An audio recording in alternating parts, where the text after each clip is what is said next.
አሰላሙ አለይኩም ወራህመቱላሂ ወበረካቱ ድና የተከበራችሁ ቻናላችን ተከታዮች እንዴት ናችሁ? ሰላም ናችሁ? እኛ ጋር ሁሉ ሰላም ነው አልሐምዱሊላህ። ሼር ላይክ እያደረጋችሁ ለምታበረታቱን ከልብ አመሰግናለሁ። ሁላችሁም ሼር ላይክ እያደረጋችሁ አበረታቱን። እንዲሁም ቤተሰብ ያልሆናችሁ የደወል ምልክቱን እየነካችሁ ቤተሰብ ሁኑ እንላለሁ። ዛሬ በምድጃ ስራ ነው የምንሰራው ማለት ነው። እስኪ ሁላችሁም የቶስታ ያለባችሁ እንደዚህ ሰርታችሁ የምታውቁ ያው አዩ ማለት ነው። እና መብራትም የለም ዛሬ ውዶች የምን እንደሆነ አላውቅም። ከሰልም ደግሞ አልነበረንም ማለት ነው። ወጥቶ የሚገዛልኝ ሳጣው እኔና ሰብሪና ታያታችሁ እኔና ሰብሪና ነበርን ቤት የነበርነው ማለት ነው።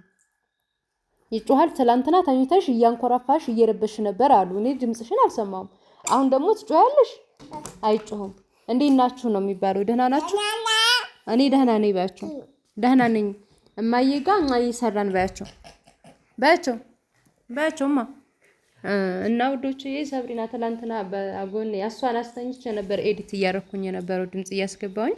ከዛ ያንኮራፋሽ ተኝታ ማነው የሚያንኮራፋ እያለች አንድ እህቴ ኮሜንት እየጻፈችልኝ ነበረ። ሰብሪናት ማለት ነው። አሁን ደግሞ ያው አላስተኛዋትም ነበር እንደምታው እየጮኸች በጥብጣኛለች። ከዛ ዝጋ እንደምታውን ያው ታች ጭስ ቤት ስለሆነ የምሰራው እንደነገርኳችሁ ሽንኩርት እየላኩኝ ነበረ። አፈሩ ደግሞ በጣም ሲያስጠላኝ ሽንኩርቴ ነው ስጄ ውስጥ ቤት ውስጥ ከትፌ ነው ያመጣሁት ማለት ነው።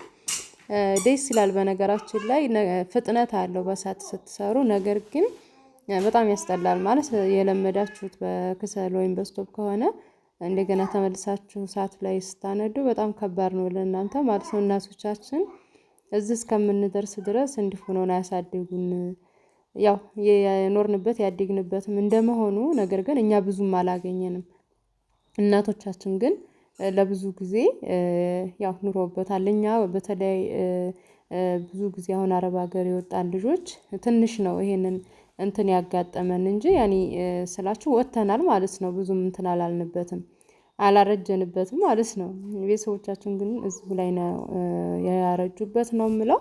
እዚህ ጋር እንደምታውም ሰራቸውን አቀራርቤ ነጭ ሽንኩርቴን እየቀጠቀጥኩኝ ነበር። ሽንኩርቴን ብረት ድስቴ ላይ ጨምሬያለሁኝ። በነገራችን ላይ በእሳት የምጠቀምባቸው ብረት ድስቶች አሉኝ እነሱን ነው የምጠቀመው። ያው ሌላ ብረት ድስት እዚህ ጋር አምጥቼ አልጥድም። ብዙ ጊዜ የምጠቀምባቸው ሰዓት ላይ ለብቻ አድርጌ ነው ማለት ነው። ያኔ እንደዚህ ኑሬ ነው በነገራችን ላይ እኔ ብዙም አልጠቀምም እንደዚህ ምድጃ ላይ። አጋጣሚ በቃ ወይ ዝናብ ሲሆን ክሰል አንዳንድ ጊዜ ዝናብ ያገኝብኛል ወይም ክሰል በማይኖረኝ ሰዓት ማብራትም ሄዶ እንደዚህ እጠቀማለሁ ማለት ነው። በነገራችን ላይ ጣዕም አለው ክሰልና እሳት ወይም ደግሞ የስቶቭ ወጥ በጣም ልዩነት አለው። ያው ስቶቭ ላይ ስንሰራ ብዙ ጊዜ የታወቀ ነው ያን ያክል ጣዕሙ የለውም ማለት ነው። ቡናም እንደዛው ቡናም ስታፈሉበት ራሱ የስቶቡና የክሰሉ አንድ አይደለም የሚታወቀ ነው ማለት ነው።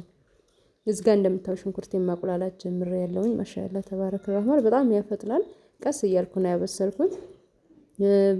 በነገራችን ላይ ወጥ ስትሰሩ ቁሊቱ በደንብ ከበሰለ ቁሊቱ ቆንጆ ከሆነ ከዛ ውጭ ያለው ምንም ብዙም አይላችሁም ማለት ነው። ቁሊቱ ላይ ነው በደንብ መብሰል ያለበት። በርበሬያችሁን በደንብ እያሻችሁ ካበሰላችሁ በኋላ ቆንጆ ነው ማለት ነው። ያን ያክል እንትን ብሩኝ አይልም። እኔ እዚህ ጋር የምሰራው ሀተር ክክ ነው ማለት ነው። እና አብስዬዋለሁኝ። ምንድነው የማደርገው ዳምጠዋለሁኝ። እኔ ብዙ ጊዜ ምስር አልዳምጥም ነበረ። አንዲት እህቴ ቆይቷል ያኔ ብዙ ጊዜ አልፎታል ያኔ ቆይቷል ማለት ነው። ብትዳምጩ ቆንጆ ነው ለምን አዳምጪው ምናምን ስትለኝ ከዛ በኋላ እየዳመጥኩ ሳደርገው ጣዕም ራሱ አለው ቆንጆ ነው ማለት ነው። እና በምታዩት መልኩ በብርጭቆ አድርጌ ዳመጥኩት በስሎ ነበረ ብዙም አላለኝም። አሁን በደንብ ካሸሁኝ በኋላ በርበሬን እጨምረዋለሁ ማለት ነው።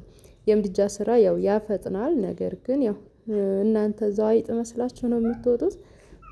በተለይ እንትን ለምትሉ ልጆች ልምድ ለሌላቸው ትንሽ ይከብዳል ማለት ነው። እና በምታዩት መልኩ መከላለስ ጀመርን። ዝናብም እየመጣ ነበረ። በቃ ዝናብ ከመጣ ደግሞ ወጨፎ ምናምን ወደዚህ ስለሚያስገባብኝ መስራት አልችልም ነበረ። በፍጥነት ቶሎ እያልኩ ነበር። እዚህ ጋር የወጥ ቅመም ጨመርኩኝ። ክኖር ጨመርክ የምፈልጋቸውን ነገሮች ማለት ነው። ከዛ ቀመስኩት ቆንጆ ነው ምንም አይልም። ከዛ ፌርሜሎዬ ላይ ለቡና የምቆላበት ክሰሌን አረኩኝ። ምክንያቱም እዚህ ጋር አያስቆላኝም ዝናብ እየመጣ ስለሆነ ግዴታ በረንዳ ላይ ሄጄ መቁላት አለብኝ አልኩኝ። ከዛም አደራረኩኝ ማለት ነው። በረንዳ ላይ እሄዳለሁኝ ቡናዬን ቆላለሁኝ ማለት ነው። ዝናብ በነገራችን ላይ ይሄን 2 ቀን ደህና ትንሽ እንትን ብሎ ነበረ ጋብ ብሎ ነበር። አሁን ደግሞ መልሶ መጥቷል ማለት ነው። ያው ለስራ ምናምን አሁን አትክልት የሚፈልግም አትክልት አለ የማይፈልግም አትክልት አለ ገበሬ ላይ ማለት ነው። ለከተማ ህዝብ ደግሞ ምንም አይሰራም ታውቃላችሁ። ዝናብ አይወድም የከተማ ሰው ያኔ ከተማ ውስጥ ለሚኖር ማለት ነው። እዛ ግን ገጠር የሚያስፈልገው አትክልት ይኖራል እና ግዴታ ያስፈልጋል ማለት ነው። እዚህ ጋር ስትኖሩ ደግሞ ለእናንተ መውጫ መግቢያ መስሪያ ስለማይመች ብዙም ያን ያክል እንትን አይባልም አይፈለግም እላችኋለሁ። በምታዩት መልኩ ቡናዬን መቁላት ይጃለሁኝ ማለት ነው። ማሻአላ የዝናቡም እያንጠበጠበ ነው። በጣም ደስ ይላል። በነገራችን ላይ ዝናብም ይጣል የሆነ ውጭ ላይ በረንዳ ላይ ቁጭ ብትሉ ደስ ይላል። ግን ወጨፎው እስከ ላይ ድረስ ስለሚያመጣ እኔ ጋር ውጭም ላይ ቁጭ ማለት አንችልም። ያው ምሳችንን ከበላላን በኋላ እዛው ቤታችን ውስጥ ሆነን ቡናችንን እንጠጣለን ማለት ነው። ደስ የሚል ቆይታ ነበረ። እና ለምታበረታቱ ልጆች ከልብ አመሰግናለሁኝ። ሁላችሁንም ሼር አድርጉ ላይክ አድርጉ። ሰብሪና አውት እንደምታዩት እዛ የምትሰራውን ስራ ያያችኋት ዝናቡን በእግሯ ልጠልፍ ማለት ነው። በጣም እየረበሸች ነው። እዚህ ጋር ደግሞ ፈጃት መሰለኛ እያለኝ ከዛ ባረርኳት ከአጠገቤ ትሄዳለች ትመጣለች። ዝናቡ ሲጥል በቃ ለሷ ደስታዋ ነው ማለት ነው። ከዛ በምታዩት መልኩ ቡናዬን ቆላለሁኝ። እዚህ ጋር ደግሞ ቡናዬን ጨመርኩ። ሰብሪና እያችኋታ ዝናብ እንዴት እንደምትወድ ውሃ በጣም ነው የምትወደው። በቃ ውሃ ላይ ለመነከር ነው ፍላጎቷ። እዚህ ጋር ጀበናዬን ጣድኩኝ። አሁን ቡናችንን እንወቅጣለን ማለት ነው። ያው ከሰብሪና ጋር እኩል ነው በነገራችን ላይ የምንወቅጠው ማለት ነው። አብራ እኔ ጋር ነው የምትወቅጠው። ያው ልጅ ጋር የምትውሉ እናቶች ናቸው የምታውቁት።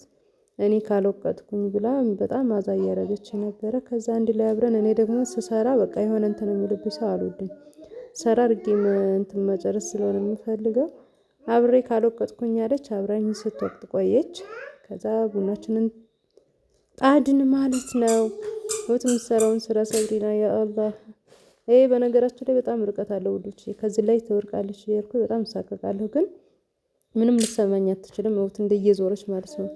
በቃ እንደ እንትን ነው ስትዞርኝ የቆየችው። ታይ ብላት እምቢ አለችኝ። በምታዩት መልኩ እየዞረች እኔም ቡና መውቀጥ ጀመርኩ ዝም ካለች ብዬ። ከዛ ቡናችንን ወቅጠን ከጨረስን በኋላ ምሳችንን እንበላለን። ወደ ቡናችን እንገባለን ማለት ነው ውዶችዬ። ይሄን ይመስላል የዛሬው ውሏችን። ጥያቄ ካላችሁ አስቀምጡ። ሀሳብም ካላችሁ ማንኛውንም ሀሳብ እንቀበላለን። አንዲት እህቴ በዛው አጋጣሚ የሆነ ኮሜንት ጽፋልኝ ነበረ። የጨረቃ ቤት ሲባል ትዝ ያልሽኝ አንቺ ነበርሽ። በጣም ነው ያሳዘንሽኝ የነበረው። ምክንያቱም እኛም አረብ ሀገር ያለው ይሻላል አገር ቤት ያለ ግን ከባድ ነው ምናምን ብላ ነበረ። እንግዲህ አላህ ርዝቃችንን ካለው የትም ቦታ ሆናችሁ ያው በምንም አይነት ነገር እንትን ከተባለ ለሁሉም ከባድ ነው። እዛም ላላችሁት አሁን ባለው ጉልበት ደግሞ መልሳችሁ ሰርታችሁ እንኳን ያንን አቁመው ብትሉ ከባድ ነው ማለት ካለው አንፃር።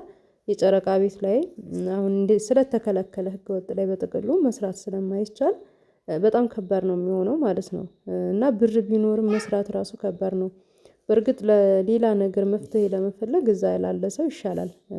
ኢትዮጵያ ውስጥ ካለ ሰው ልክ ማለት ነው። ግን ቢሆንም ደግሞ ያው ለሌላ ነገር መስሪያ ወይም ምናምን ነው እንጂ ጨረቃ ቤት ላይ አሁን ላይ መስራት ያው የማይቻል ነገር ነው ማለት ነው። እና ውዶችዬ አላህ ሁላችንንም ርዝቃችን ለኛ ያለውን አይቀርም አላህ ይሸፍንልን። ጥሩ ነገር ይምጣልን ብቻ ዱዓ ነው። ሌላ ምንም ማድረግ አይቻልም። እና እህቴ ያመሰግናለሁኝ። ኢትዮጵያ እንደመኖራችን ያው በእርግጥ እዛ ያለ ሰው ይሻላል በማለት ነው ይሄን ኮሜንት ያስቀመጠችው።